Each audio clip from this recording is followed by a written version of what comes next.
there's so much PWG to still dive into and championship wrestling. Let's be honest, there's no way we're gonna We're gonna cover need it. a part three. And I hope that you'll be gracious Calm enough to offer down. me your time in the future. Of I want course. to. I really want to talk about TNA, and I figure Yeah. maybe we can wrap up, the last however long, because you did a couple of appearances with TNA. How did the opportunity first come about? Because I know last time we briefly touched on it, and you said that afterwards you didn't get the opportunities that people would expect from it. Let's dial back even a little further. How did the opportunity come about? Who reached out? What happened? So we were in 2011. Me and Kevin were teaming regularly in Championship Wrestling from Hollywood, and then SummerSlam came to LA. And at the time, the head writer of Hollywood was Dave Lagana, who would eventually go on to run TNA. I think he worked with ROH, then TNA. He was in WWE before that. He had done everything as like a writer, producer, head booker, creative.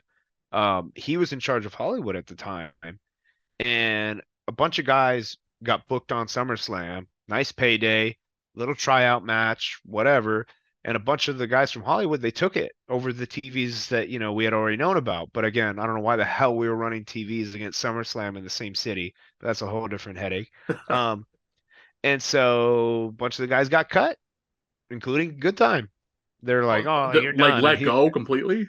yeah, they were just like, "Oh, you guys, you're done." Like Joey was the booker at the time, and he got cut. Kevin got cut. Like three or four people. They're like, like, "Oh, don't come back." And they're like, how could you do that?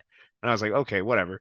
Uh, I was like, "Okay, that sucks." I would have done the same exact thing had they called me. So, but they didn't call me. And which is funny because I kind of got rewarded for not going. And I was like, I didn't get freaking asked. I would have gone, but obviously I didn't say that. Yeah. And then Lagana kind of rewarded me, gave me a little singles push, and he was really digging my work. I was feuding singles with Paul Percy Pringle and LA Knight, Sean Ricker, Eli Drake, whatever you know him as. So I was having like a singles feud with him. I was wrestling Sean Spears. I wrestled Adam Pierce. I was going up in these like big six mans, like just singles, like just Lagana was really giving me like a lot of steam. And then he had moved on back to TNA, or yeah, he had moved on to TNA, and then I was just kind of, just me and Kevin just rising the ranks, PWG, Hollywood, or whatever. And then he said, "Hey, they're doing a gut check in Bakersfield. That's the only California one. You should do it." And I was like, "It costs $250. You want me to pay that to try out?" And he was like, "They're actually looking for X Division guys. I'm not blowing smoke up your ass. Make the investment." And for those who And don't so know, gut check, there was like an on-screen gut check, and then there was a yeah. Yeah, there's a real off-screen one gut and a check. fake one. Yeah, Yeah, the exactly. off-screen one was a genuine paid tryout that I saw work for many. It was legit. I'm proof. It's not, it was a real tryout. You paid. I got a cool t-shirt too. That's framed up there. That's with the others. Um and so me, my boy Big Duke, and Good Time, we drove up to Bakersfield, freaking, I don't know, 5, 6 hours, whatever it was. Um and we go and we do these little tryouts in front of D'Lo Brown. He was the only judge. Um, and there was a referee as well. And we do these little tryouts, and I tore it up. I was a standout of the day. D'Lo pulled me aside. We were all standing around the ring. He's like, "All right, I'm gonna go talk, blah blah, do this and that." He came back after like 10 minutes, looked at his notes because he was taking notes all day, Well, was it and cool then working with D'Lo? Because oh, I'm guessing D'Lo was the guy you D'Lo's the loved. Oh, I was such a huge fan of D'Lo, and he was one of those ones where I was like, "Oh my God!" And he's the coolest dude ever too. I love D'Lo. He's never been anything but good to me. Good Time actually met him in Ireland on a tour when he was younger in the All right. business. So like D'Lo already knew him when we got to the tryout. I was the one he didn't know. So we do the tryout, and he was just super impressed by me, and I was very, stoked and motivated and proud of that fact. He was like, "Yeah," he was like, "It was you," and then, Good Time, I would say, was maybe a little behind you because Good Time had a rough opponent for one of his matches. It did not go well, not his fault, but that's part of the game. Your opponent makes you or breaks you just the way you make or break them.